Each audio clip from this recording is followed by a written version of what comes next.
Bueno, buenas tardes a todos y todas quienes ya vinieron.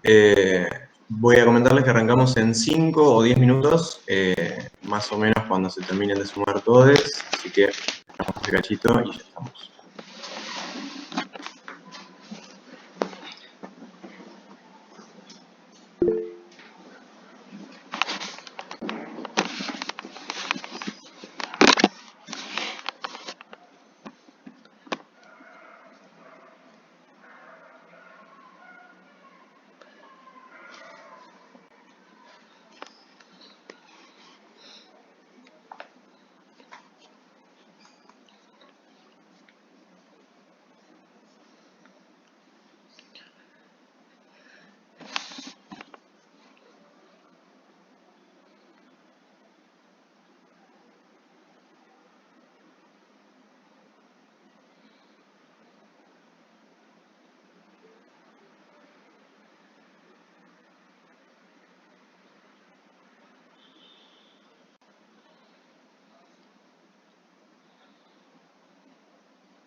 Bueno, ahora sí, bienvenidos a todos y todas a esta clase de apoyo de metodología de la investigación en ciencia política 1 de la cátedra Tesio.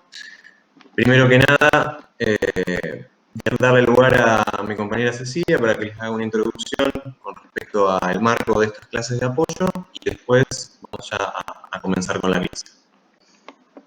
Bueno, hola a todos, muy corto igual, pero nada, un poco quería traer en sintonía con lo que decía Ale. Nosotros somos estudiantes de la carrera y militantes, somos parte de la 15. Venimos haciendo de la mano de los primeros parciales una serie de clases de apoyo porque entendemos que bueno, son herramientas que nos sirven para complementar la cursada, el material de estudio y demás. Así que nada, nos parecía una propuesta que era interesante y que nos servía. Lo hemos hecho con unas cuantas materias ya y también quedan algunas para la semana que viene. Por si les llega a servir a alguien, después nos escriben y les avisamos las que quedan. Obviamente lo hacemos contemplando las fechas de los exámenes.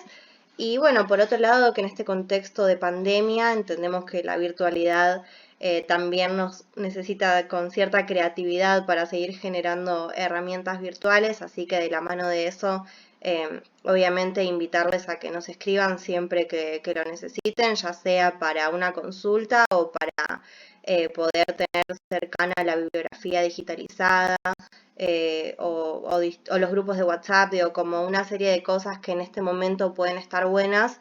Eh, Así que nada, desde ese lugar a disposición para lo que necesiten.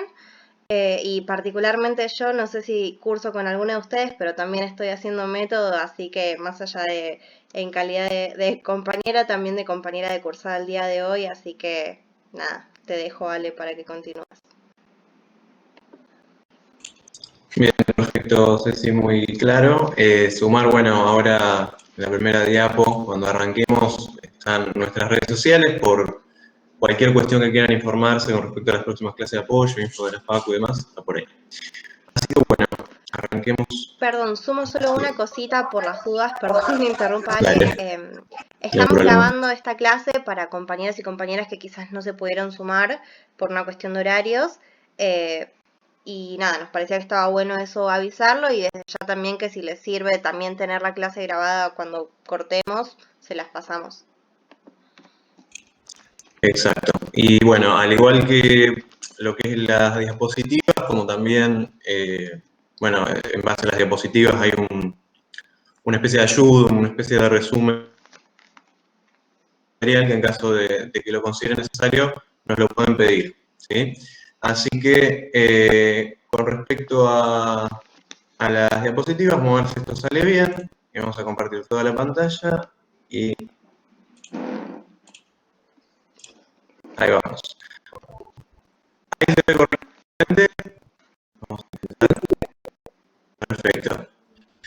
Bueno, arrancamos con esta clase de apoyo de metodología de la investigación en ciencia política 1, conocido como método 1, de la cátedra Tesio. Para comenzar, vamos a dividir los tipos de investigación. Esto es lo que se ve en el primer teórico, que es bastante importante, que es justamente los tipos de estudios que se afrontan a la hora de desarrollar justamente una investigación. En ese sentido, tenemos el primer estudio, que es el estudio exploratorio.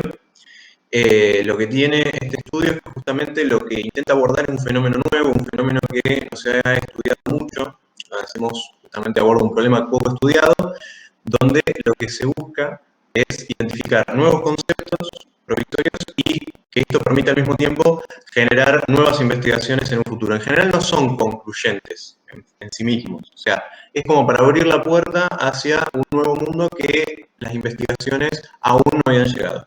En ese sentido tiene mucho de justamente familiarizarse con ese mundo, mucho de empezar a trabajar con conceptos nuevos y demás, y tiene como fin investigar justamente esto, un fenómeno que por el momento no estaba estudiado, no estaba abordado. Ese es el exploratorio. Por otro lado tenemos el descriptivo. El descriptivo, como bien dice su nombre, desarrolla una descripción de un fenómeno y cada uno de sus componentes. Este fenómeno lo que se hace es medirlo, definirlo y categorizarlo a través de justamente las variables, que es igual, vamos a repasarlo bien, el tema de las variables, los indicadores y demás un poquitito más adelante. Pero bueno, a grandes rasgos es eso, hacer una descripción que tenga detalle, que se pueda generar también como una descripción acerca de cómo se dan las relaciones entre los componentes de ese fenómeno, y la meta final es justamente eso, la descripción detallada de las situaciones, los contextos, dar un panorama general en base a una investigación de un fenómeno determinado.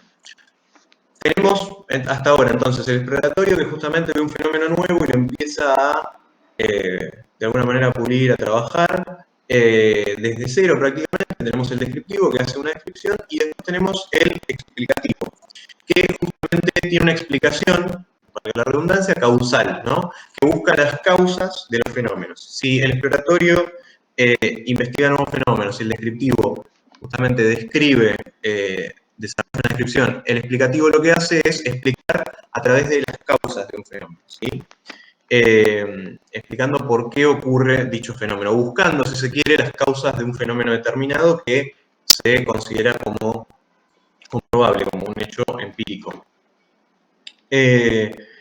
Acá dice también que su interés se centra en explicar por qué ocurren las cosas y en qué coinciden, en qué condiciones, perdón, se manifiestan, o por qué se relacionan dos o más variables. Justamente esta relación de variables se da en una relación causal, ¿no? Una variable que es la causa de la otra, que sería la consecuencia, justamente. Ahora eso igual lo vamos a profundizar con la parte de, por ahí algunos que ya fueron leyendo algo o interioριzándose con el tema de las clases, se puede ver, por ejemplo, en la cuestión de las variables asimétricas, que ahora lo vamos a ver.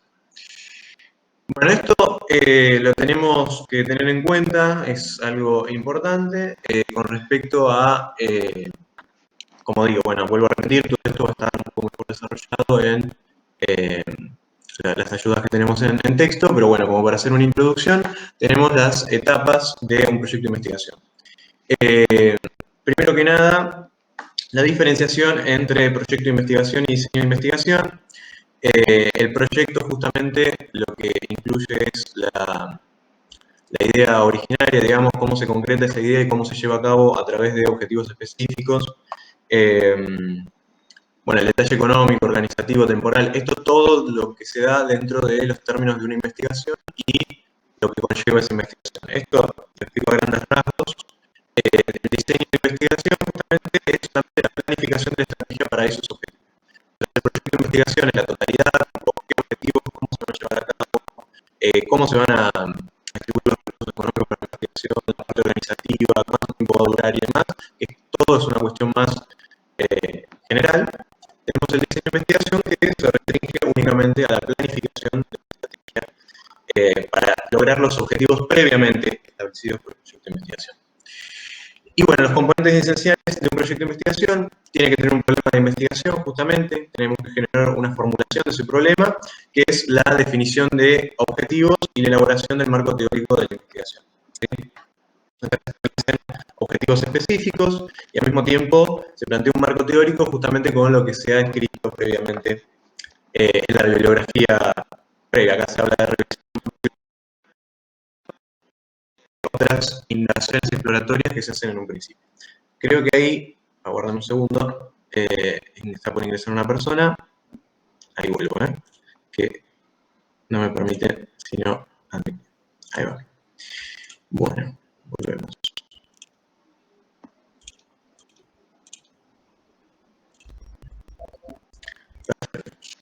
Bueno, después tenemos la operacionalización del problema, ¿no? ¿Cómo se hace? Cuando empieza a formular la hipótesis, ¿no? Que es justamente, ahora igual vamos a ver la definición de cada concepto, pero es, a grandes rasgos, justamente una sentencia, una afirmación a refutar o a validar a través de la investigación, justamente. Operacionalización de conceptos teóricos, delimitación de las unidades de análisis, ¿no? Que ahora eso lo vamos a ver bien en profundidad, la definición de esto.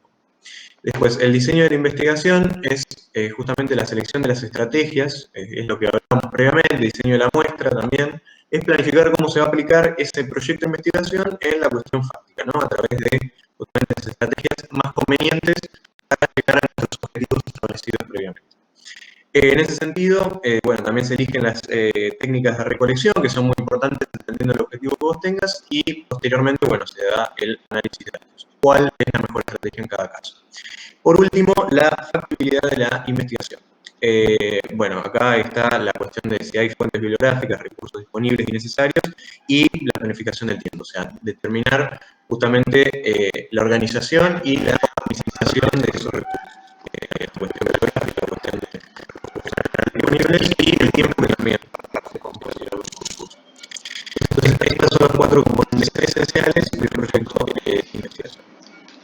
Por otro lado, esto lo voy a tratar un poco rápido, pero después que lo repasen, es la clasificación de diseños de investigación, que los diseños de investigación tienen estas clasificaciones a través de de distintos criterios. Por ejemplo, en el caso del grado de cumplimiento de los supuestos de experimentación, acá se plantea, por ejemplo, la parte del diseño experimental o operacional, todo lo que acá, justamente la capacidad de manipulación o control que podemos hacer sobre las variables. Con esto referimos que entre más capacidad de control tengamos justamente de las variables en un ambiente donde, entendiendo que estamos trabajando siempre de más clases sociales, se vuelve más complejo la manipulación de tantas variables y demás, dependiendo del grado de cumplimiento con esos supuestos de experimentación. Nosotros pensamos en el diseño de investigación, con el proyecto de investigación, va a haber un diseño que puede ser experimental o operacional, donde casi no existe la posibilidad de manipular variables o datas o de determinar operaciones hechas a través de justamente la experimentación. De esa forma, cuasi experimental es un punto intermedio con el experimental justamente la capacidad total de la manipulación de esta parte. Consiste en plantear una característica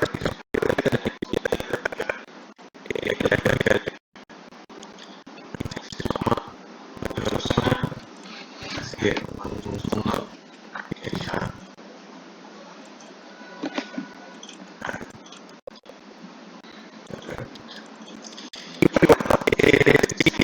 Con el tratamiento de la variable del tiempo.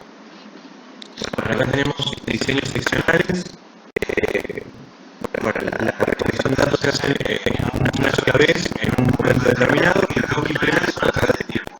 Lo que queremos hacer son tendencias, hacer una generalización de la población. Justamente lo que se deja es ver una evolución hacia un sentido, por eso de tendencia. Tenemos un corte que es una parte de los individuos que tienen una característica en común y ahí se ve esa porción de individuos cómo evoluciona a lo largo del tiempo.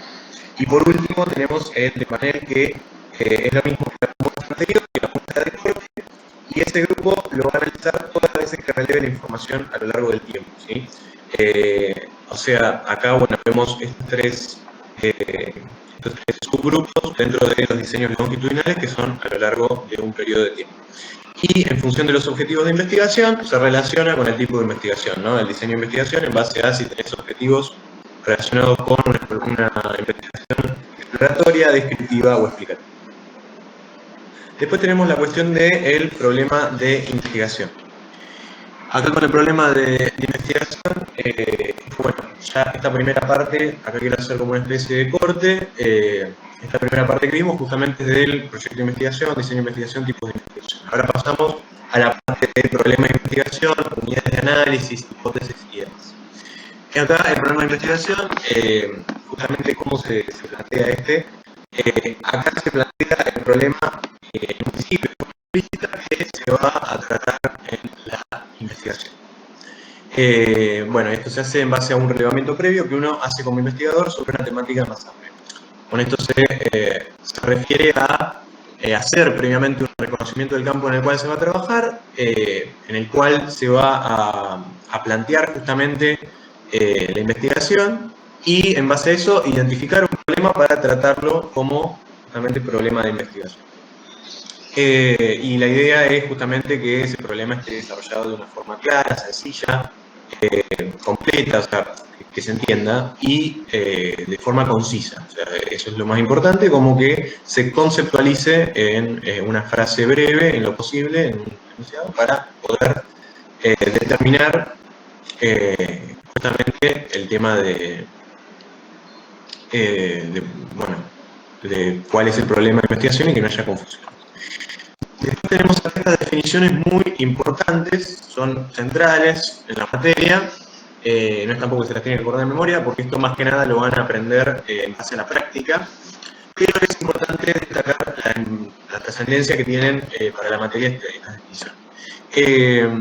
El universo es justamente el objeto de estudio que tenemos, porque tiene una, por decirlo de alguna forma, es infinito a los fines prácticos de una investigación. O sea, no podemos determinar bueno, la totalidad ni la cantidad, dice acá, justamente de nada, todo el objeto de estudio que tenemos.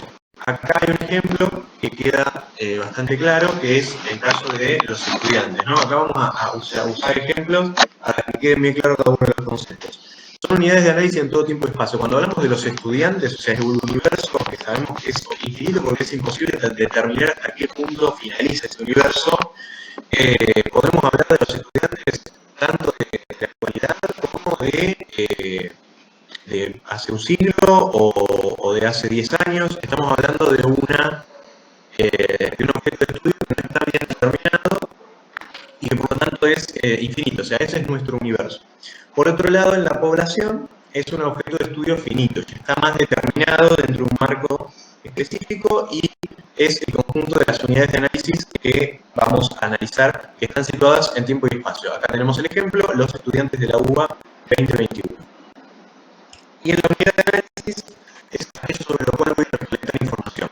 Acá no hay que confundir unidad de análisis con caso, porque las unidades de análisis es aquello sobre lo cual voy a recolectar información y que puede ser que esa misma unidad de análisis yo recolecte información en un futuro, nuevamente, en otro momento temporal. Entonces esa unidad de análisis puede formar parte de dos casos, ¿no? Un caso de un punto en el tiempo X y de otro punto en el tiempo Y, por ejemplo.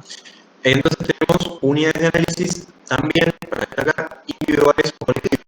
Pueden ser países, pueden ser colectivos, pueden ser cuestiones relacionadas a los movimientos sociales, cuestiones relacionadas a los estados y demás, o pueden ser individuales, pueden ser las personas, por ejemplo, en este caso cada uno de los estudiantes de la UBA que va 2021, me quedó 2020, son los casos puntuales, si se desarrolla así.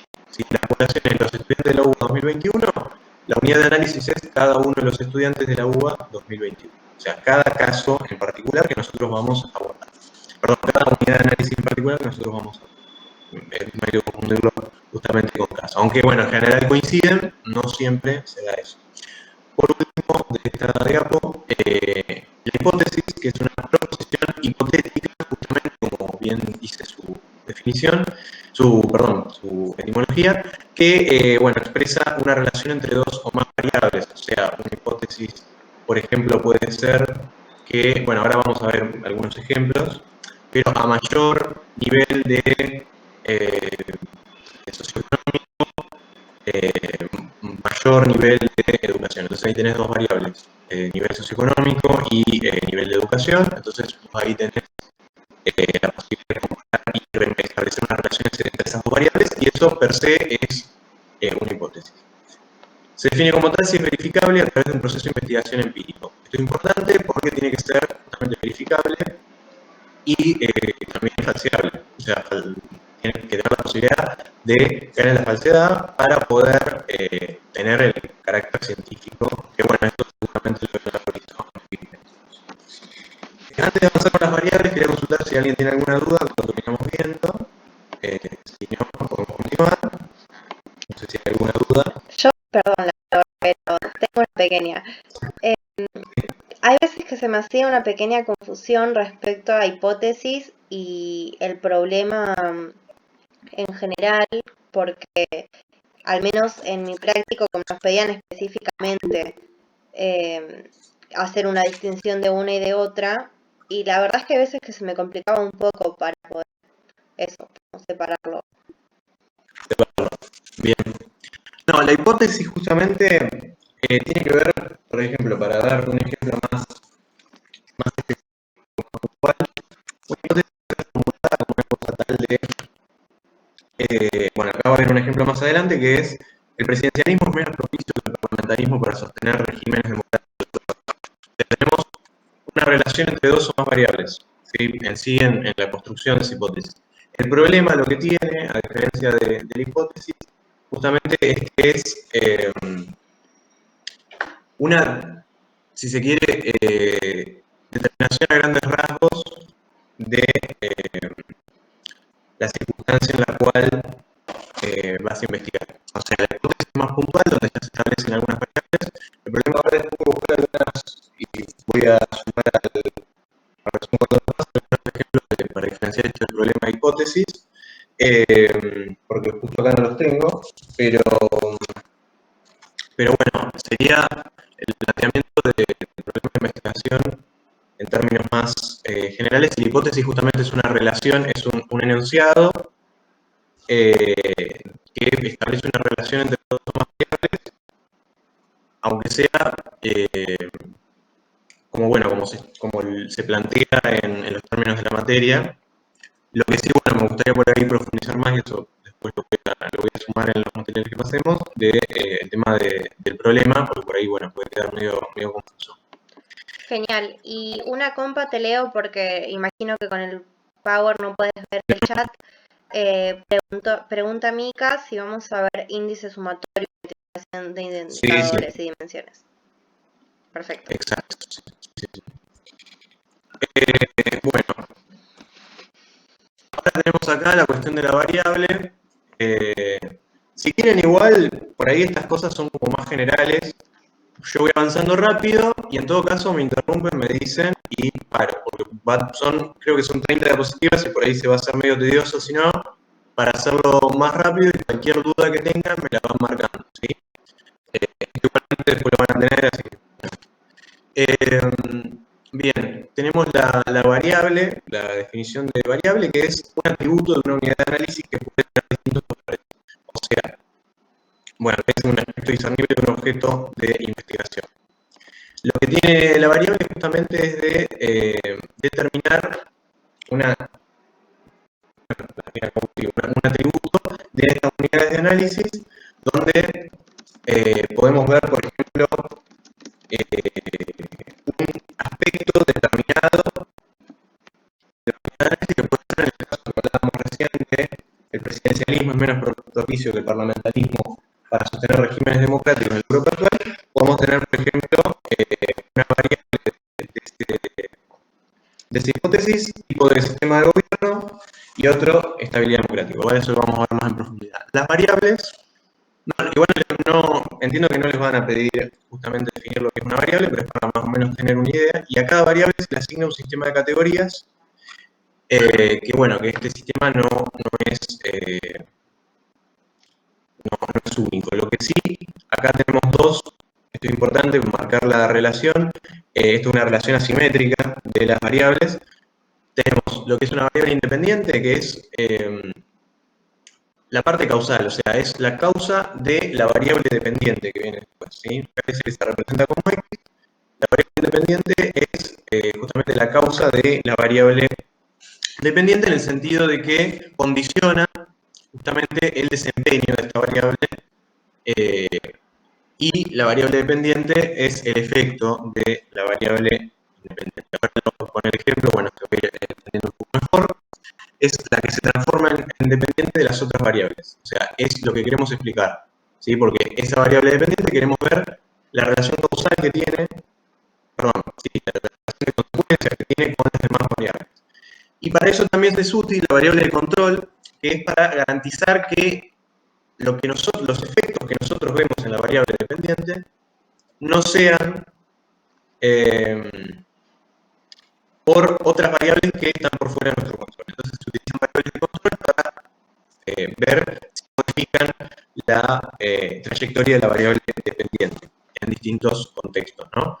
Esto obviamente en un contexto de experimentación, viendo si se suma una variable, si se ve modificada la variable dependiente. Para esto sirven las variables de control, para controlar justamente que las variables independientes, que son las causas, sean efectivamente las que están condicionando a la variable dependiente. Bien, bueno, esto es bastante breve, las relaciones entre las variables. Hay dos tipos de relación entre las variables, una es asimétrica, que es la que vimos recién, hay una que es una independiente y otra dependiente, o sea, es unidireccional, hay una causa y hay un efecto, ¿no? Causa independiente, efecto dependiente. Y después tenemos la relación simétrica, que es cuando hay una codependencia general.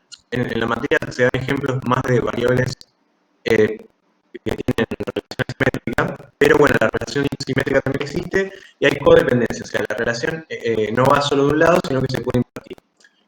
No se da una causa-efecto, sino que las variables tienen la función, digamos, de modificar el trayecto de la otra, ¿no? En este sentido, como que se modifica la relación, pero es bidireccional.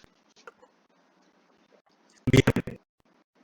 Acá es importante remarcar que las variables, en caso de no ser complejas, eso lo vamos a ver más adelante, si son sencillas de llevar a cabo y demás, se tiene que hacer un sistema de categoría de variables, ¿no? Esto es para presentar este atributo en la variable y darle valor a cada una de las formas en las cuales esta característica se puede expresar en la realidad, digamos, en el trabajo de campo. El valor que puede asumir esta característica, bueno, los diferentes objetos de investigación, un sistema de categorías debe cumplir con 4 requisitos de clasificación, ¿sí? Esto es importante porque es necesario considerarlo a la hora de hacer una categoría. Clasificar con un único criterio es justamente que el criterio de este sistema de categorías, o sea, todas las respuestas que haya, porque es que las categorías se van a categorizar las unidades de análisis en base a las respuestas que den, por ejemplo, en una encuesta, en un trabajo cualitativo, bueno, lo que fuera, clasificar con un único criterio que sea no determinado. Si es, por ejemplo, si son unidades de análisis en este caso colectivo, habíamos dicho, por ejemplo, tipo de sistema de gobierno, si esa es la variable, el sistema de categoría es presidencialismo, parlamentarismo, bla, bla, bla. Ahí tenemos un solo criterio, que es tipo de sistema de gobierno. Después, las categorías deben ser mutuamente excluyentes, que un caso que entra en una no puede entrar en otra. O sea, claramente acá tiene que haber los casos tienen que ser clasificados en una sola categoría. No puede haber dos categorías que puedan incluir el mismo caso nada más, por ejemplo, ¿no?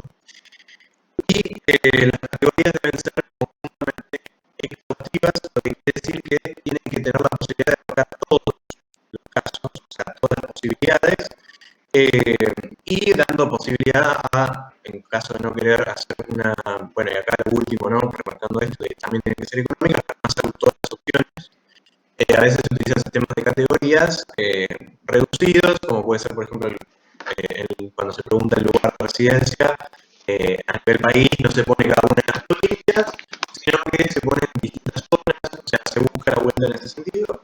Lo mismo, las personas que tienen pensado votar, por ejemplo, en una encuesta, entre las opciones se ponen otros, o se ve una opción de ese estilo para garantizar que todas las opciones, todas las respuestas estén enmarcadas en alguna parte del sistema de categorías. Bien, continúo. El nivel de medición es el nivel de clasificación de variables en base al sistema de categorías. Se va a determinar qué nivel de medición tiene ese sistema de categorías, esa variable en general. De acuerdo a las características que dan ese sistema de clasificación, justamente. Tenemos 4 categorías, 4 niveles de medición. Primero, el nivel, que bueno, acá dice nominal o categoría, yo lo voy a llamar nominal para simplificarlo, que es la presencia o ausencia del atributo. No hay una cuestión de jerarquía entre las categorías, es solamente presencia o ausencia de un atributo. Puede ser, en el caso de género, religión, nacionalidad, o sea, no hay una categoría que esté más jerarquizada que otra. Tenemos acá un manto, si se quiere, de igualdad entre todas las categorías. Puede ser también respuestas de sí o no, en el caso de que ninguna de las dos esté jerarquizada, también puede entrar como nominal. siempre es cuando hay presencia o ausencia del atributo, que no se puede usar un sistema de, justamente, del siguiente, que es ordinal, ¿no? Que es el que mide grado, intensidad, tamaño. En el nominal eso no existe. En el ordinal sí. Lo que se puede ordenar por el valor que tiene la propiedad en cada una de las unidades de análisis, se puede ordenar jerárquicamente. Aquí estamos hablando de, podemos decir, desde grupos etarios, se puede decir por,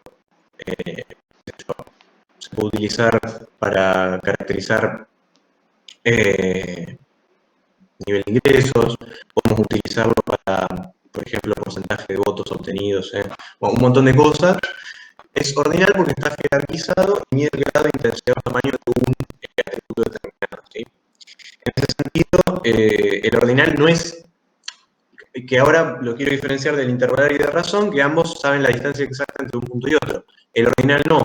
El ordinal no se define una distancia exacta porque, primero, en general, y esto lo quiero aclarar, cuando hay, por ejemplo, franjas, en las cuales las categorías son franjas, que es, por ejemplo, de 0 a 10, de 10 a 20, de 20 a 30, de 30 a 40, en este caso no sería así, sería de 0 a 9, de 10 a 19, de 20 a 29, de 30 a 39, bueno, todas esas categorías entran dentro del nivel ordinal. ¿Por qué? Porque no se puede determinar la distancia exacta que hay entre una categoría y otra. Una persona que tiene 26, por ejemplo, entra en la categoría de 20 a 29, por ejemplo. Y hay otra persona que tiene 31 y entra en la categoría de 30 a 39. Cuando están en esas categorías, sabemos que uno está en 20 y 29 y otro entre 30 y 39, pero no sabemos la distancia exacta entre uno y otro. Eso en el intervalar no pasa, justamente porque, y en el de razón tampoco, porque la distancia exacta entre, hay una distancia exacta entre un punto y otro. 4 ya es la distancia exacta entre un punto y otro. Si una categoría única en cuestión de números. Después tenemos el nivel de razón, que es justamente lo mismo que el intervalar, y acá quiero marcar la diferencia, que es muy pequeña, que es que en el intervalar el 0 no significa ausencia de, es por ejemplo el caso, creo que era de la temperatura, lo voy a revisar bien para no meter la pata. Claro, exacto. El nivel intervalar, por ejemplo, en la temperatura, el 0 no es ausencia de temperatura, eso no existe. Sin embargo, existe un valor de 0. Y en el nivel de razón es, por ejemplo, que ese 0 realmente es ausencia de, y si tenemos, por ejemplo, 0 de nivel de ingresos, es que tenemos 0. O sea, no hay forma de que 0 sea específicamente real y tangible. Después tenemos el ejemplo que se da a partir de una hipótesis, ¿sí? El presidencialismo es un propicio de población es todos los países europeos en la actualidad. ¿Por qué? Porque decimos en la Europa actual, ¿no? Acá marcamos tiempo y paso. Y estamos hablando de una otra caracterización, digamos, para marcar límites, entonces estamos hablando de todos los países europeos de la actualidad. Y en es cada uno de los países europeos de la actualidad. Esto está siempre muy relacionado, acá es cada uno de, y arranca, y es todos, y después arranca. ¿Sí? Puede ser con un montón de cosas, puede ser todos, en general es ese el inicio de la parte de población y unidad de análisis. Tenemos dentro de la variable independiente acá, porque justamente la hipótesis dice que si se quiere compara presidencialismo y lo compara con el parlamentarismo, tenemos una variable independiente que es la cuestión de que sea propicio para sostener regímenes democráticos, determina que, bueno, lo que está compitiendo acá es el parlamentarismo con el presidencialismo. Entonces, la variable independiente, la que varía en un caso y en otro para experimentar qué pasa en el presidencialismo, qué pasa en el parlamentarismo, es el tipo de sistema de gobierno. Y acá en el sistema de categorías está presidencialismo, parlamentarismo y otros, para no dejar afuera las categorías, de las categorías a otros regímenes, pero haciendo mucho foco en el presidencialismo y parlamentarismo. Después tenemos nivel de medición nominal, porque acá no hay ninguna jerarquía, y variable dependiente, estabilidad democrática, que justamente es la parte de la consecuencia de uno u otro sistema de gobierno en base a la hipótesis, ¿sí? El presidencialismo supuestamente es menos propicio que el parlamentarismo para sostener regímenes democráticos. O sea, la consecuencia es la capacidad o no de sostener regímenes democráticos. Por lo tanto, la variable dependiente es de estabilidad democrática, puede ser, bueno, puede variar, eso no necesariamente que sea específicamente estabilidad democrática, pero bueno, es una buena forma de abordarlo. Puede ser regímenes democráticos o cantidad de regímenes democráticos o periodos consecutivos, bueno, un montón de herramientas podemos utilizar, pero acá utilizamos una que es estabilidad democrática. Así que en este sentido se marca como el tiempo que se tiene democracia desde la actualidad, ¿no? 10 años o menos, de 11 a 19 años, 20 años o más, y esto es un nivel de medición ordinario. Y la relación es asimétrica, justamente porque una variable dependiente, una independiente. Bueno, ahora sí, la parte que es la más compleja, que es el proceso de operacionalización. ¿Alguna duda? ¿Consulta? Lo que fuera. Creo que estamos. Bien, perfecto. Entonces continuamos con el proceso de operacionalización. ¿Qué es operacionalizar, no? Acá tenemos la cuestión de justamente llevar a cabo, o sea, el problema que surge muchas veces cuando llevamos a cabo el trabajo de campo posteriormente de plantear, por ejemplo, una variable, ¿no? Hay que buscar acciones, reglas y convenciones que nos permitan convertir una variable compleja, o sea, abstracta, que todavía no se puede entender bien cómo podemos medir eso, por ejemplo, en variables sencillas, de menor nivel de abstracción. La idea es buscar indicadores, justamente, de la variable, que son variables más concretas, o sea, más específicas, más puntuales, que es algo que se puede llevar a cabo en la vida real, que tienen una relación de indicación directa con la variable abstracta. O sea, hay una forma de, a través de esas variables más concretas, o sea, a través de esos indicadores, hacer una indicación de cómo se categorizarían los casos, las unidades de análisis en este caso, en la variable más abstracta. Y las categorías deben ser observables empíricamente. Eso es importante porque a la hora de pensar en indicadores, siempre tenemos que pensar en las categorías que sean observables empíricamente. ¿Por qué? Porque si no, si yo genero indicadores que tampoco son observables empíricamente, no tiene sentido generar ese tipo de indicadores. Lo que tenemos que hacer es justamente buscar indicadores que nos permitan desarrollar un trabajo de campo en el cual podamos clasificar de manera correcta a nuestras unidades de análisis en base a variables más concretas, justamente para después generar clasificaciones dentro de la variable. Y acá está el proceso de operacionalización, que tiene tres pasos, ¿sí? No en todos los casos se utilizan estos tres pasos. En algunos casos se utiliza dos y en algunos tres. Ahora vamos a explicar por qué. Acá tenemos, por un lado, la definición teórica nominal. Ahí se define, se presenta la variable, ¿sí? La variable tiene dos posibilidades. La variable puede ser compleja, y entonces ahí sigue el proceso de operacionalización, pero si la variable es simple, como muchas veces pasa, como vimos en el caso, por ejemplo, acá cuando vuelva, de tipo de sistema de gobierno, estabilidad democrática, tenemos la posibilidad de establecer que, bueno, esa variable es justamente simple y que se puede observar de manera directa en las unidades de análisis. O sea, acá estamos hablando también de género, por ejemplo. Se puede ver sin necesidad de generar indicadores, o sea, sería necesario generar indicadores para eso y complejizzaría innecesariamente el proceso. Después tenemos la definición real, que es la instancia donde se busca identificar las dimensiones que mide esa variable y nombrarla. ¿Qué hablamos acá cuando hay una variable que tiene más de una dimensión? El mejor ejemplo para mí para representar esto es cuando tenemos un fenómeno, una variable que, por ejemplo, es nivel socioeconómico. Así que es un ejemplo que creo que se ve en la materia, que tiene dos dimensiones esta variable, ¿sí? O sea, ni siquiera podemos empezar directamente con los indicadores, sino que tenemos que determinar esas dos dimensiones. Por un lado, tenemos, entra alguien, aguardemos un segundo.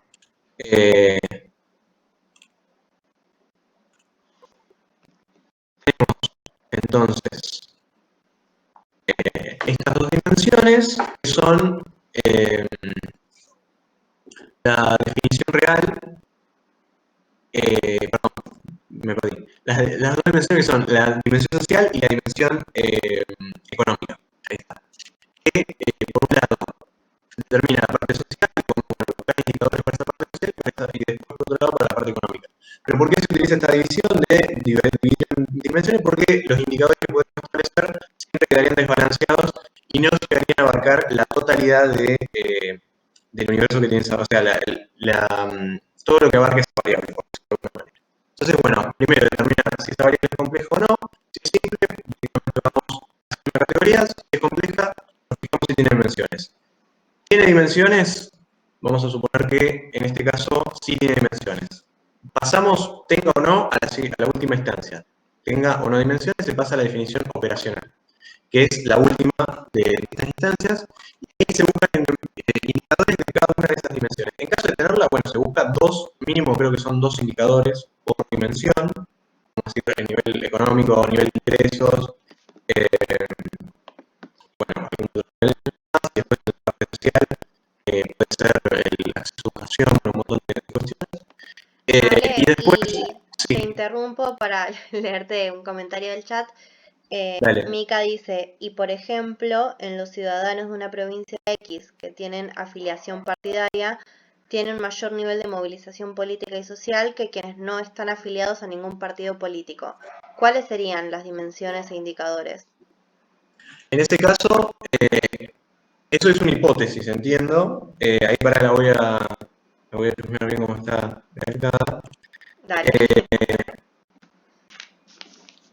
Los ciudadanos de la provincia de X, claro, tienen afiliación partidaria, tienen un mayor nivel de movilización política y social que quienes no están. Acá tenemos una hipótesis, ¿sí?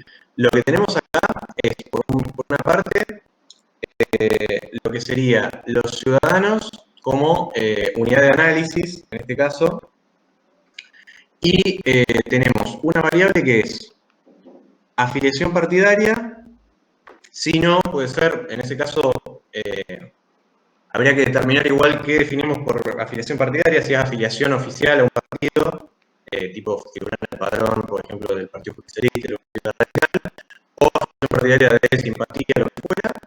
Pero bueno, determinemos, por ejemplo, que es una variable simple, tenemos afiliación partidaria como una de las variables, que es justamente la variable independiente. ¿Por qué? Porque condiciona, según la hipótesis, el nivel de movilización política y social, que acá sí tendríamos que generar dimensiones, porque, ¿qué pasa?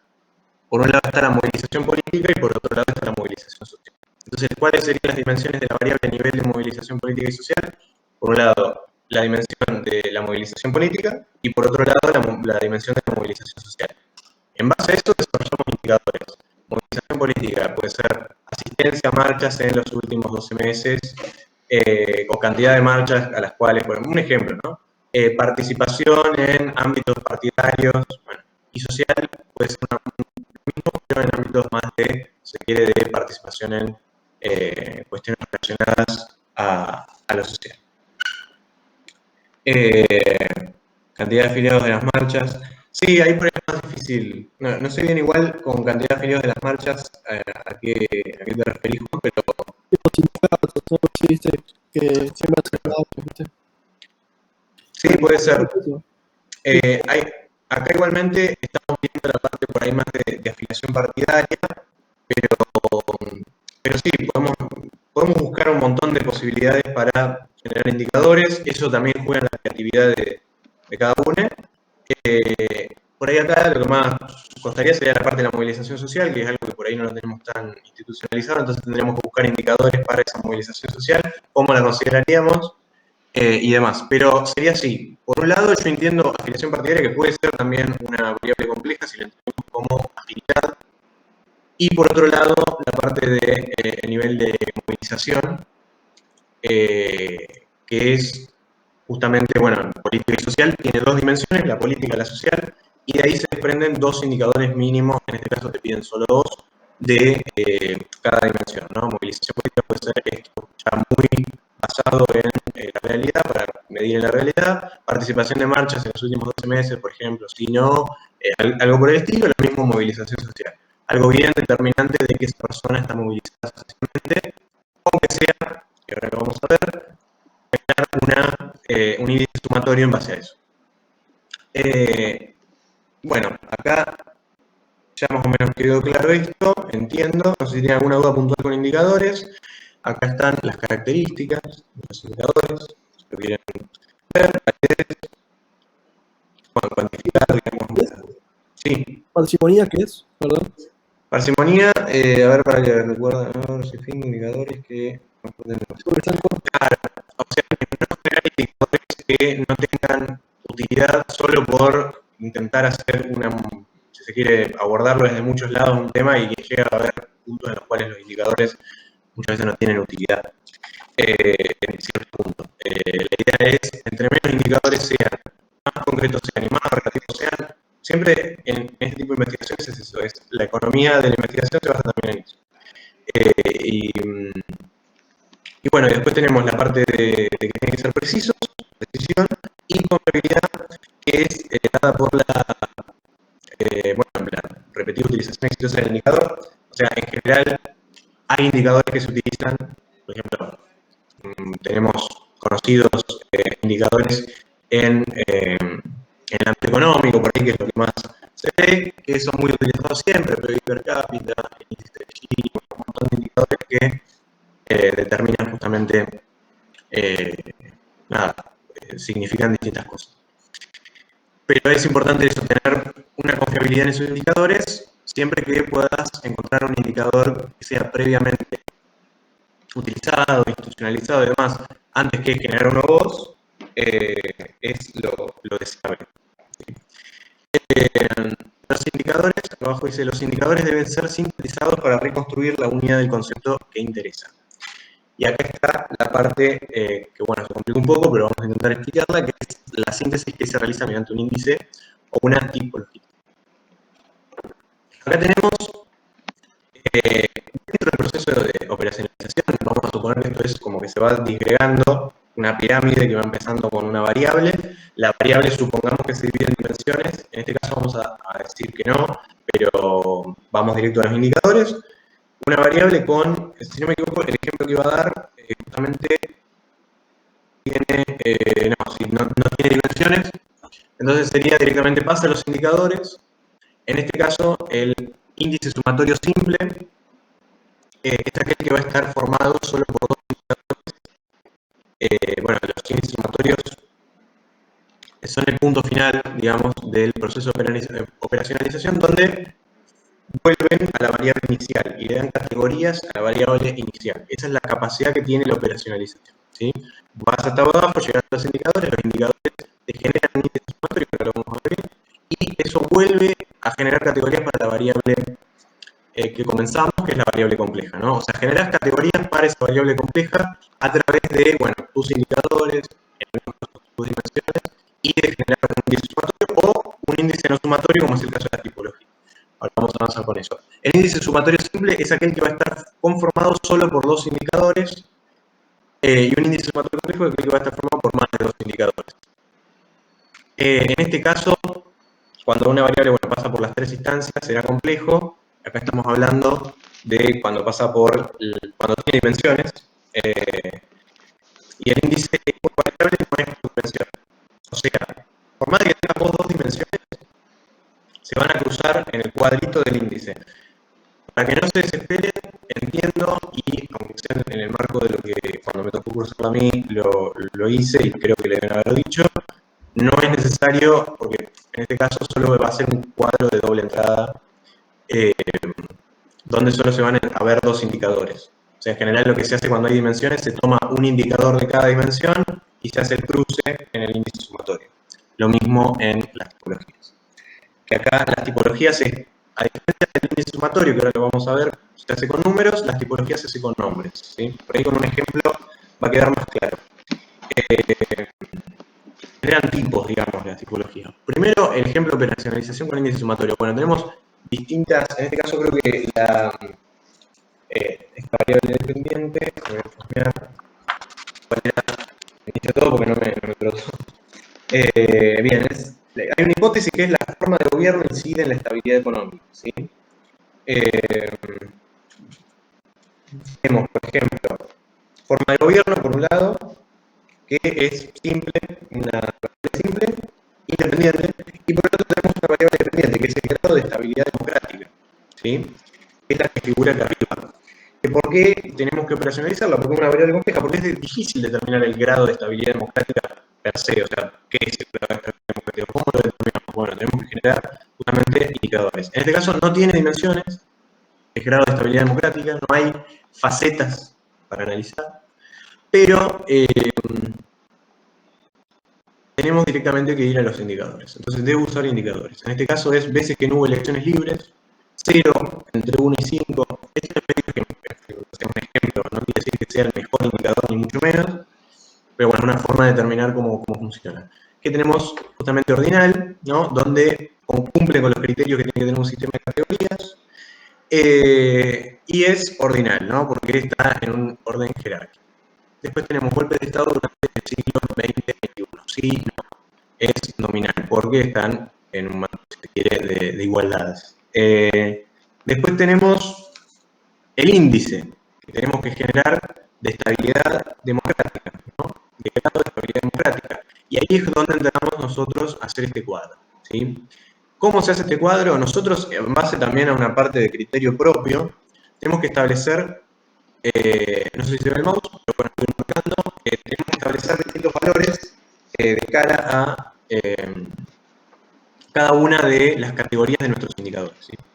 Vamos a ir, por ejemplo, al indicador 1. La cantidad de veces que no hubo elecciones libres. Ponemos 0, entre 1 y 5, más de 5. A estas les asignamos valores. Los valores que ustedes les asignen van a ser más o menos de acuerdo a como ustedes quieran después desarrollar su sistema de categorías de la variable original. En este caso tenemos el indicador 1, que es 0, como el número 0 es el más favorable para tener un alto grado de estabilidad democrática, vamos a suponer que la variable de grado de estabilidad democrática tenemos alta, media y baja, ¿no? Vamos a tener ese sistema de categorías sencillo.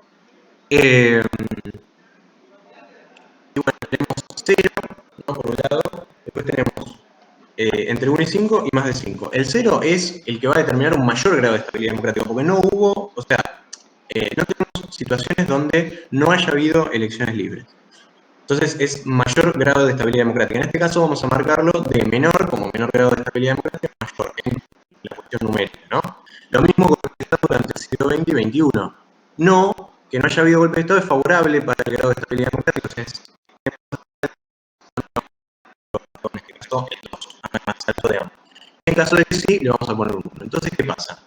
Acá entrecruzamos los dos indicadores y lo que hacemos es determinar dentro de esa variable, ¿no? Que es grado de estabilidad democrática, dónde se va a marcar cada uno. Acá vamos a establecer distintas categorías.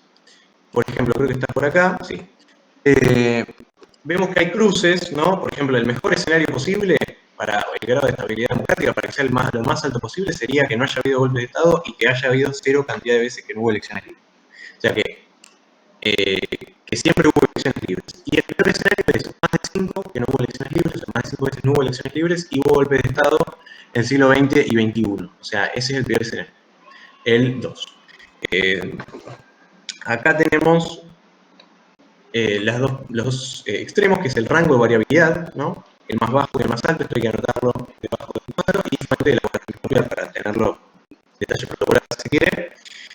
Y después, en base a estos números, hay que clasificar en base a cada número que le corresponda, ¿sí? Porque cada unidad de análisis va a estar clasificada en algunas de estas categorías y en algunas de estas categorías. Entonces, por ejemplo, supongamos Argentina, golpes de Estado durante el siglo XX-XXI, sí, o sea, va a estar en esta parte de acá, y cantidad de veces que hubo elecciones libres, y estamos hablando, en este caso, bueno, no hay una cuestión temporal, pero tenemos, y cerca, podemos hablar más de 5 veces, como un indicador. Entonces Argentina entraría en la parte del número 2, más bajo. En el caso de, bueno, hacer un análisis con estos criterios, ¿no? La idea es que se especifique más. Entonces, cada una de las unidades de análisis va a entrar como Argentina en cada uno de estos criterios. Bueno, después tenemos cuando uno termina su índice, retorno vuelve a la variable inicial, y eso de qué forma se hace, haciendo un índice de estabilidad democrática. En base a cada número que toque, vas a tener un índice de estabilidad democrática determinado. En este caso, si tenés 2 es baja, si tenés 4 o 3 es media, y si tenés 5 es alta. ¿Sí? Volviendo acá, 5 alta, toda esta parte de acá, 3, 3, 4, 4 es media, y 2 es baja. Esto es muy sencillo, en general se puede complejizar bastante. Eso no me lo piden a mí, no me lo pidieron en el trabajo práctico. ¿No te lo pidieron? Tipo, esa parte del índice. Me pidieron directamente con las categorías anteriores de los indicadores. Claro. Puede ser. A nosotros, en mi caso, cuando lo rendí, Mejor, igual. ¿cómo? Así está mucho mejor. Claro, no, porque el tema es que si no queda como medio trunco. Sí. Como que no se entiende bien por qué lo haces. La idea es volver a la variable original, porque esto es, esta cuestión de alta, media, baja, va a ser las categorías de grado de estabilidad democrática. Vamos a poder clasificar en grado de estabilidad democrática, lo vamos a poder clasificar en alta, media o baja. Y vamos a tener un criterio específico con estos indicadores para establecer cuál es el grado de estabilidad democrática de un país. En base a indicadores fiables y reales. Después, con el tiempo. Bueno, tenemos en el caso de tipología, ¿no? Acá vamos a utilizar un ejemplo histórico para aquellos que hayan hecho TO1, lo van a recordar muy bien, con el caso de Aristóteles. Esto está son ejemplos de teóricos, que inventé yo, pero bueno, es bastante interesante, que la variable de tipos de gobierno de Aristóteles es, por ejemplo, forma de gobierno, ¿no? Aristóteles busca digamos, el tipo de gobierno ideal, entonces genera una variable que es forma de gobierno, ¿no? Y para generar los distintos tipos de forma de gobierno que están acá, que son lo que menciona monarquía, tiranía, aristocracia, oligarquía, república, o politeia y democracia, utiliza dos indicadores, ¿sí? Esto es increíble porque, bueno, como muy poco actual, pero utiliza dos indicadores. El objetivo de a quién está dirigido ese gobierno, que puede ser el bien común o el bien de los gobernantes, ¿sí? Que se encuentran acá. Y por otro lado, el indicador 2, que es la cantidad de gobernantes que gobiernan en ese momento, ¿no? Unos, pocos, muchos. Acá tenemos una división entre, a grandes rasgos, lo que consideran los gobiernos.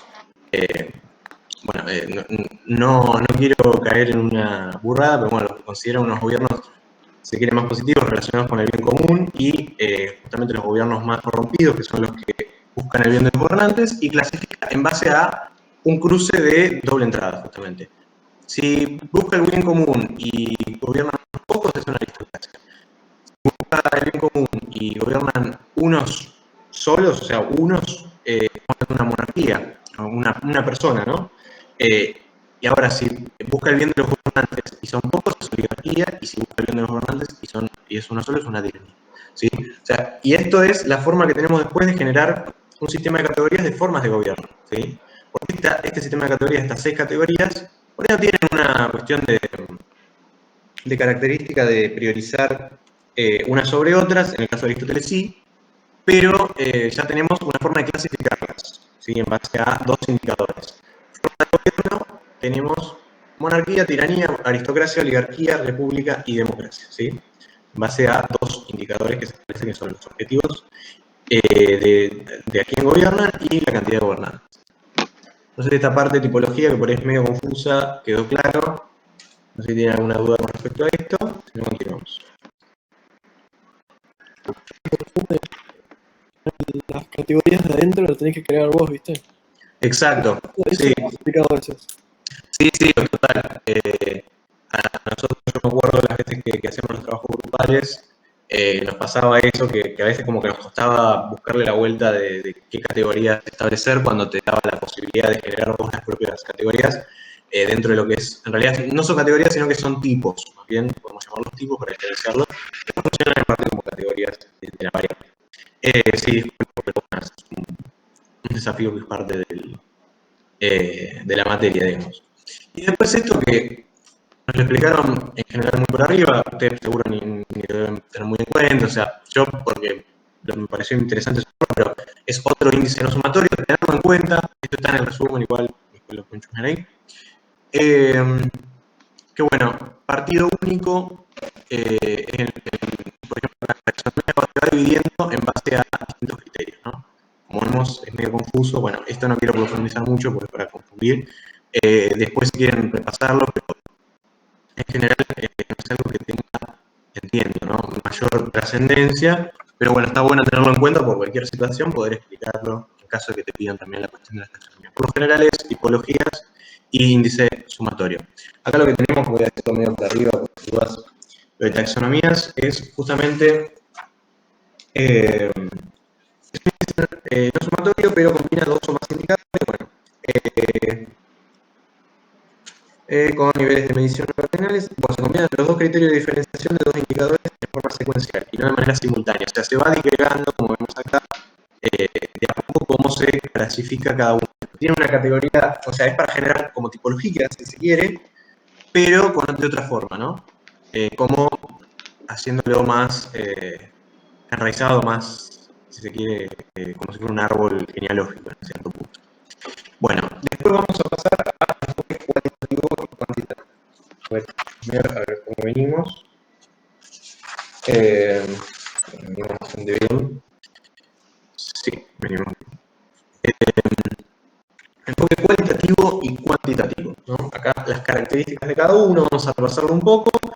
Esto entendiendo es importante que tengan en cuenta los conceptos, para que pregunten las diferencias entre uno y otro, ¿sí?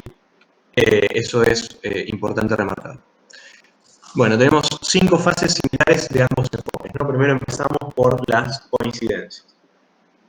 La primera fase es que lleva a cabo observaciones y evaluaciones de fenómenos.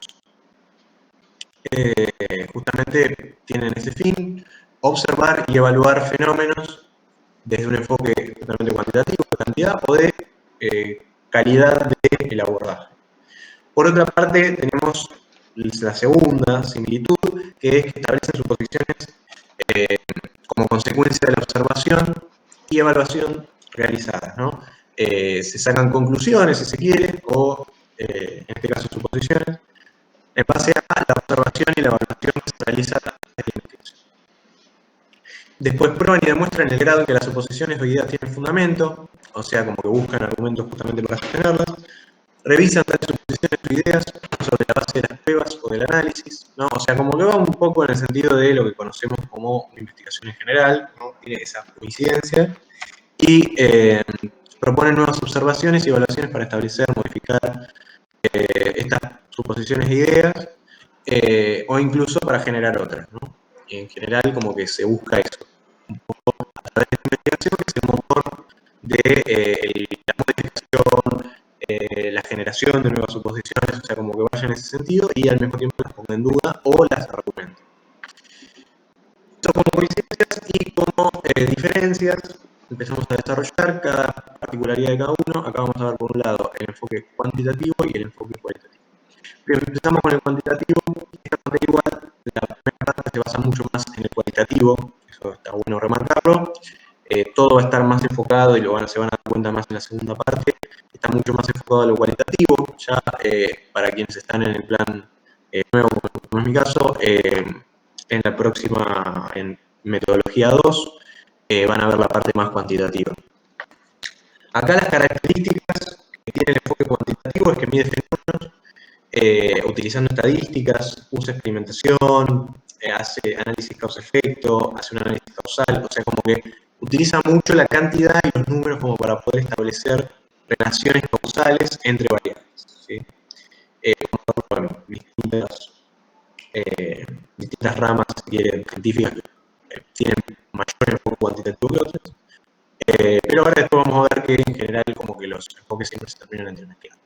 Pero bueno, tenemos un proceso que se hace de manera secuencial, hay una secuencia de pasos, es muy metódico, ¿no?, en ese sentido, y es deductivo porque va de lo general a lo particular, y es probatorio porque, bueno, trata de poner a prueba la relación de causalidad, ¿no? Justamente esta cuestión que planteábamos antes de una variable con otra, ¿no?, de causalidad y efecto.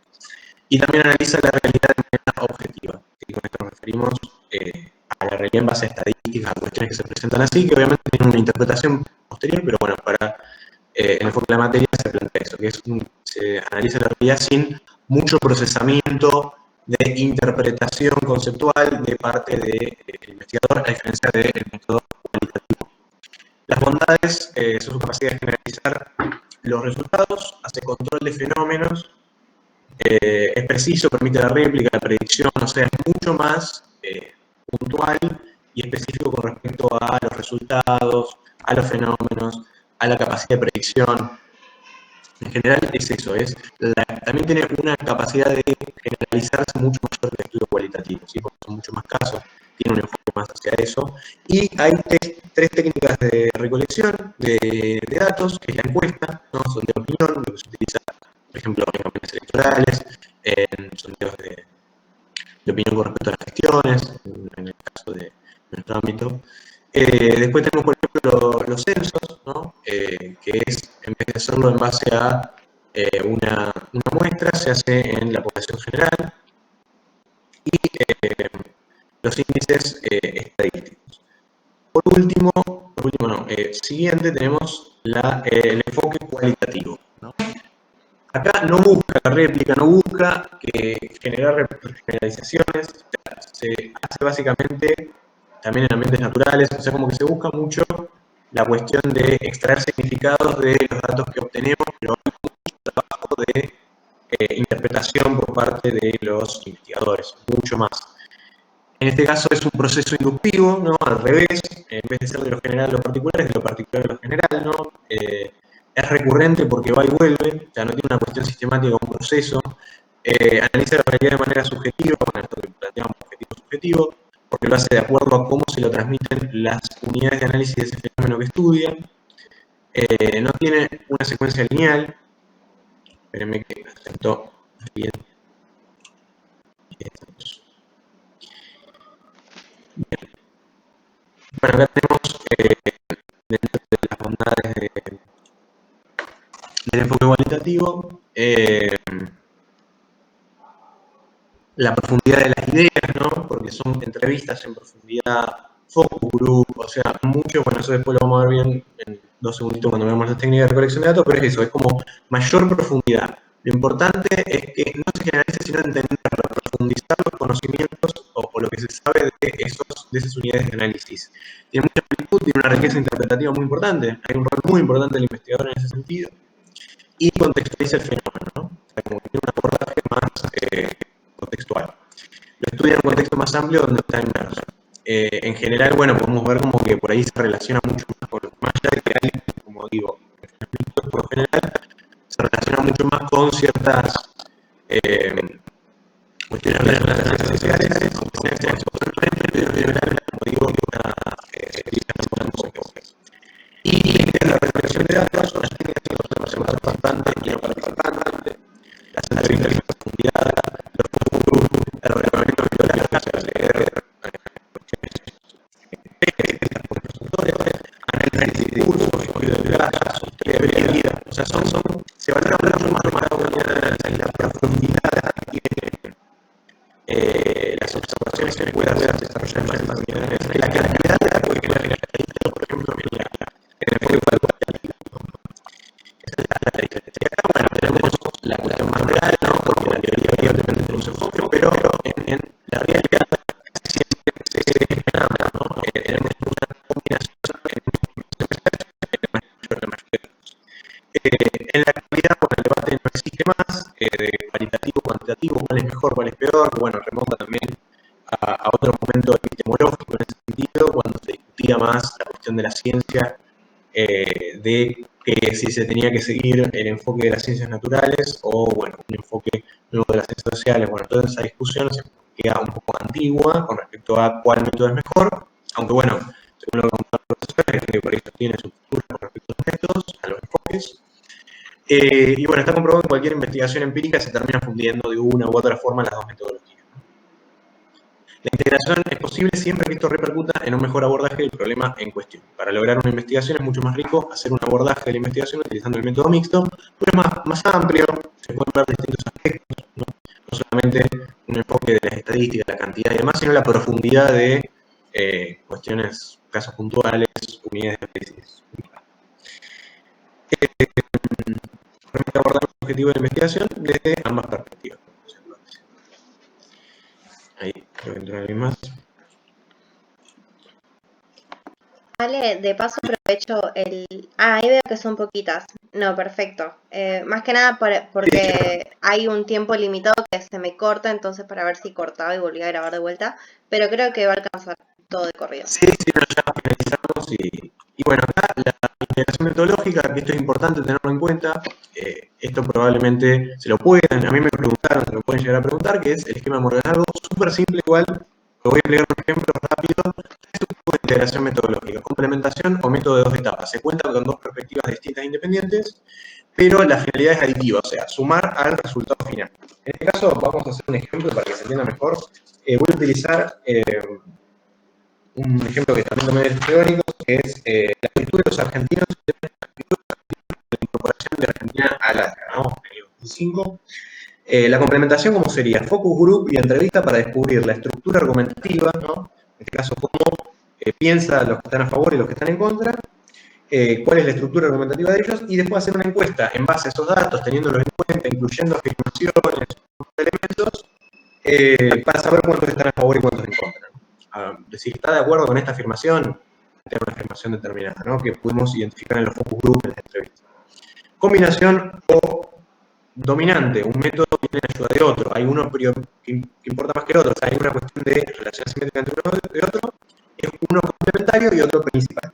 En este caso tenemos esta combinación que se da cuando, por ejemplo, se hace un focus group, entrevistas previamente a hacer la parte cuantitativa de la encuesta, por ejemplo, para poder encontrar un lenguaje que se pueda entender para la gente a la cual queremos encuestar, ¿sí? Y generar una encuesta de mejor calidad. Pero lo importante y el fin es la encuesta, ¿no?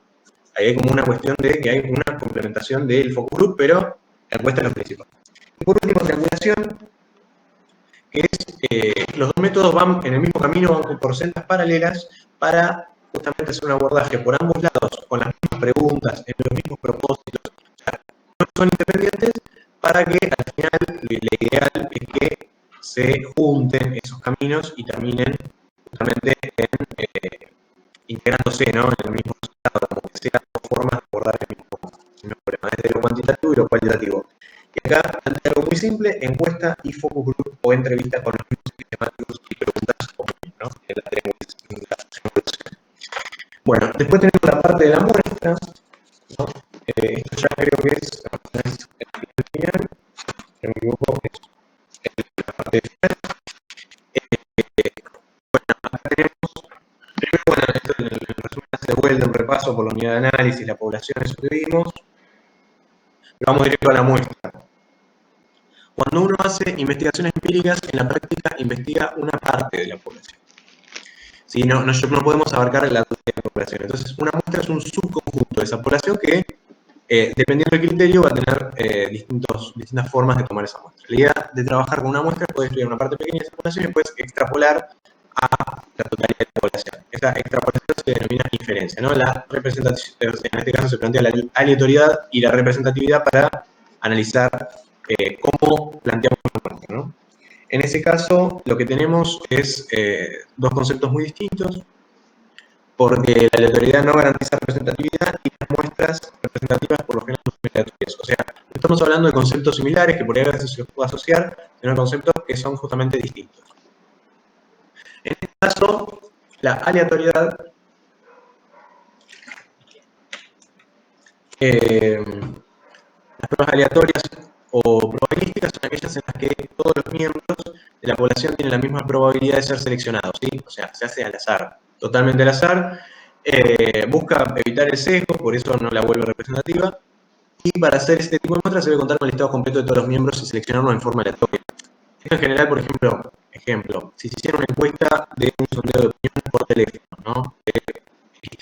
¿Cómo se selecciona la muestra? Se agarra como se decía antes, aunque sea, he escuchado historias de cómo se desarrollaba en ese momento, se agarra una guía telefónica con todos los números fijos, se elegía un número determinado, ponele 53, empezaba llamando al primero, después al número 53, o ponele, arrancaba con el número 53, luego con el número 106, después con el número 151, o sea, cada 53 se iba llamando y eso era una forma de generar aleatoriedad, ¿no? Hay distintos tipos de muestras aleatorias o probabilísticas, ¿no? En este caso tenemos el muestreo aleatorio simple, el muestreo sistemático, el muestreo estratificado y el muestreo por conglomerados.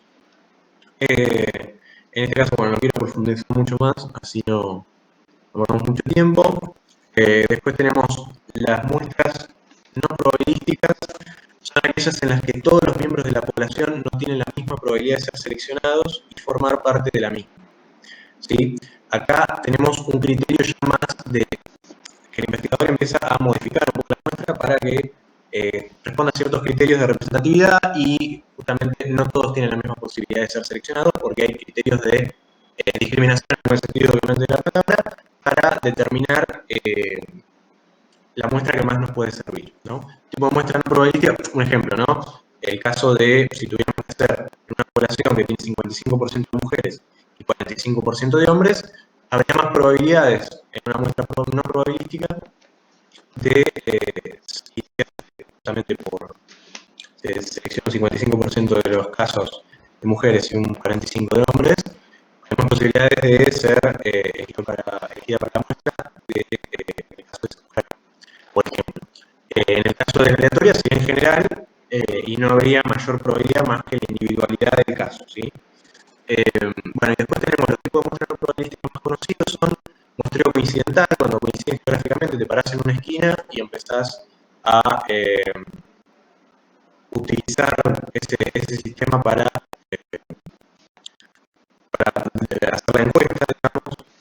En este caso es coincidencia geográfica, o sea, no es una cuestión probabilística, justamente porque son solo las personas que están por esa zona las que tienen más posibilidades de ser encuestadas. Muestreo bola de nieve, cuando se le pregunta a una persona que se le hizo una entrevista, por ejemplo, más personas que estén, por ejemplo, si trabajas puede ser una investigación sobre un tema medio complejo como puede ser la Agencia Federal de Inteligencia. Personas que están relacionadas con la Agencia Federal de Inteligencia. En general, lo más ideal para muestra así sea un bola de nieve, justamente porque esas personas le pedís a las personas recomendaciones de personas que estén en la misma situación, que compartan características y te va a dar los contactos para poder continuar haciendo las entrevistas. Y así genera una bola de nieve, ¿no? Y otros te recomiendan a otros y demás. Y muestreo intencional por juicio, eso es cuando se selecciona más criterio del investigador, ¿no? Porque determinan qué es lo más correcto para la investigación. Puede haber un sesgo, obviamente, pero bueno, parte de los muestreos que puedes determinar. Y algunos textos ponen el muestreo por cuotas como no probabilístico o semi-probabilístico. Acá hay como una discusión, porque algunos lo plantean como un escenario aparte, el muestreo por cuotas. Y justamente cuotas de edad, de nivel socioeconómico, un montón de factores que se determina a través de la muestra se determina a través de ese muestreo por cuotas, ¿no? Tomando una forma representativa. Tiene que buscar reproducir ciertos parámetros básicos de la población en base a determinadas variables. Acá, lo que planteaba recién, se suelen usar las variables sociodemográficas, lógicamente, para tener muestra representativa. Se suelen usar las variables de interés para toda la población. Lo más común es el denominado muestreo por cuotas. Esta es una muestra que selecciona casos en función de determinadas cuotas sociodemográficas, ¿no? Esto lo que nos sirve es para variables determinadas que no sean representativas de otras variables, ¿no?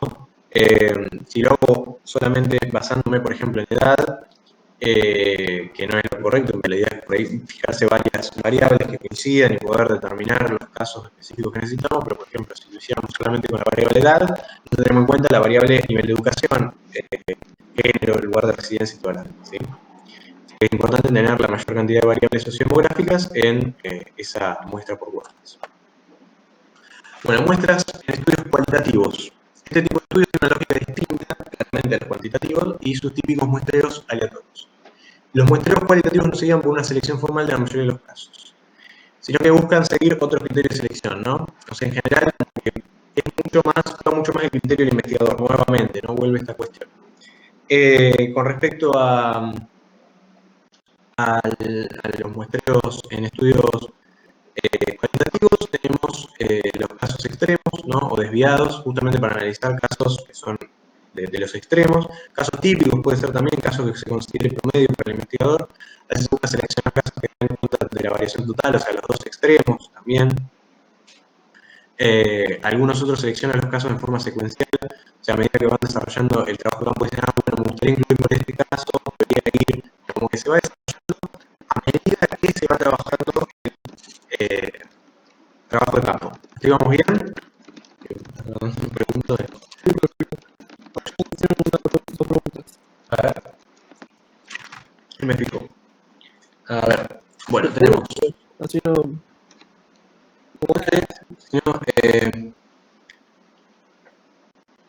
Bien. ¿Qué es un coeficiente de correlación estandarizado y en qué se genera un coeficiente no estandarizado? Bueno, eso dentro de... Después lo voy a chusmear bien, pero... bien, de última después lo...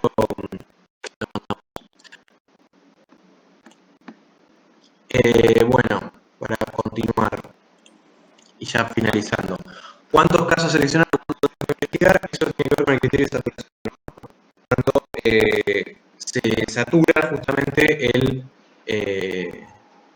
ya no hay nada que aporten los nuevos casos, ¿no? O sea, como que los nuevos casos ya empiezan a repetirse lo que dicen y demás, ¿sí? Esto ahí se terminan los estudios cualitativos. Es externa e interna. Uno de los problemas, y bueno, esto es lo final, ¿no? Es importante tenerlo en cuenta, eso me lo preguntaron. Después, igual, identifiquen en los textos dónde está cada una de estas definiciones, eso es importante, porque por ahí lo puede servir para complementar. La validez externa es uno de los problemas que tienen las muestras cualitativas, justamente porque no tiene posibilidad de generalizar sus resultados de esas muestras específicas a otras poblaciones. O sea, es solamente profundidad en esas muestras. Y la validez interna es justamente lo que tienen como punto fuerte las muestras cualitativas, que es la capacidad de validar internamente sus hallazgos. La validez interna se refiere a la posibilidad de hacer inferencias correctas sobre los sujetos. Eso es justamente por la profundidad que tiene la muestra cualitativa a diferencia de la cuantitativa, ¿no? Mucha posibilidad de generar validez interna, no con los propios casos analizados, porque se analizan justamente en profundidad. Creo que, eso es todo por ahora. Bueno, nuevamente, recordar para futuras clases de apoyo, ahí están nuestras redes, por si las quieren después chusmear. Lo que sí, me gustaría ahora hacer una... Voy a hacer una pantalla. Y bueno, me gustaría, para cerrar, nada, si tienen alguna duda, alguna cuestión para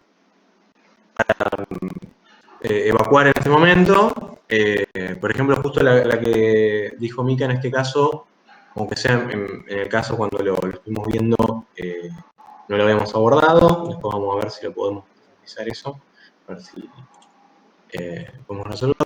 Y no sé si alguien más tiene alguna otra duda, con algo puntual, lo que sea, si quedó claro, si quedó medio complejo, estamos más confundidos que antes. No, la verdad, muchísimas gracias. La verdad que estuvo muy bueno el repaso y más que nada, yo tenía más o menos medio en claro, pero me vino bien para saber qué cosa, para repasar, para volver al libro y qué sé yo, pero muchas gracias y muy bien.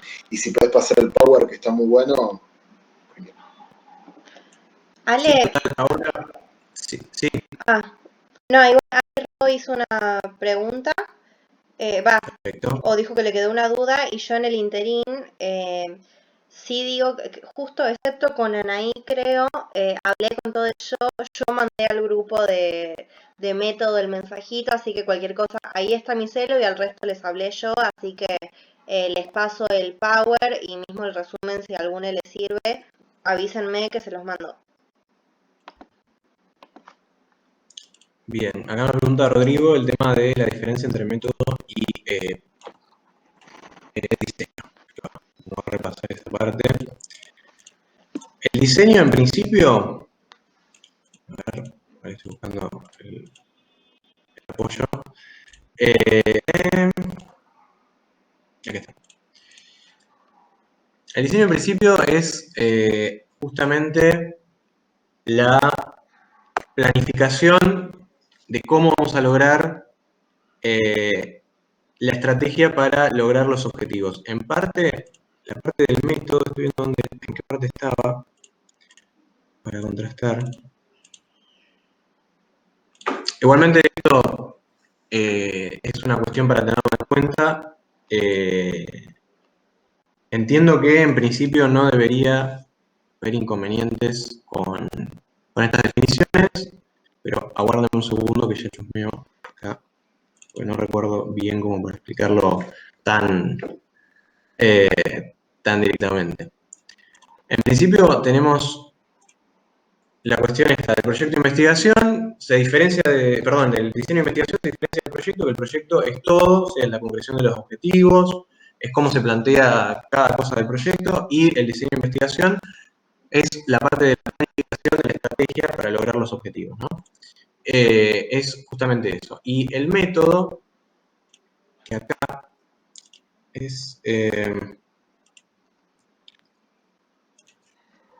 acá tengo el...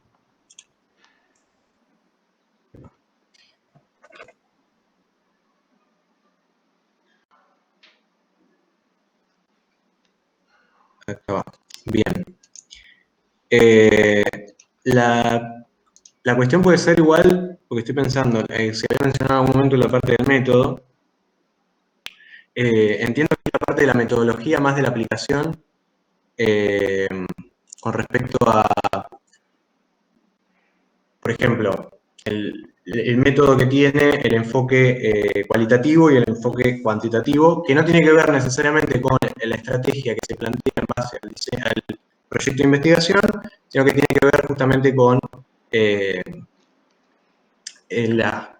enfoque del tipo de muestra que vamos a tomar, que es el enfoque cualitativo y el enfoque cuantitativo, ¿no? El tipo de investigación, si se quiere, que va a tener un abordaje más relacionado con lo epistemológico, ¿no? En parte entiendo eso, que es la cuestión en general. Como acá no mencionamos mucho la palabra método o metodología, como que me parece que nada, lo importante es tener el concepto de diseño de investigación y por lo general lo que se consulta es con respecto a enfoques en cualitativo y cuantitativo y sus diferencias. Sería eso la cuestión principal a destacar. Así que... Si alguien dice parcial o algo así, en resúmenes, yo tengo también. Buenísimo. Pero no sé si vos tenés el WhatsApp ahí de grupo. Como quieras, yo paso. Dale, a pleno. Si querés pasame y lo podemos girar por el grupo y si a alguno de los compas le sirve también se los voy pasando por ahí. Buenísimo. Yo tengo como 5, ¿vale? Todo sirve para los efectos de seguir repasando banco. Buenísimo. Cualquier duda, bueno, canalizar respecto a esta apoyo con Ceci y bueno, ahora ya les pasamos a quienes lo requieran el Power y el resumen, ¿sí? Si lo tienen. Buenísimo. Gracias. Chao, chao.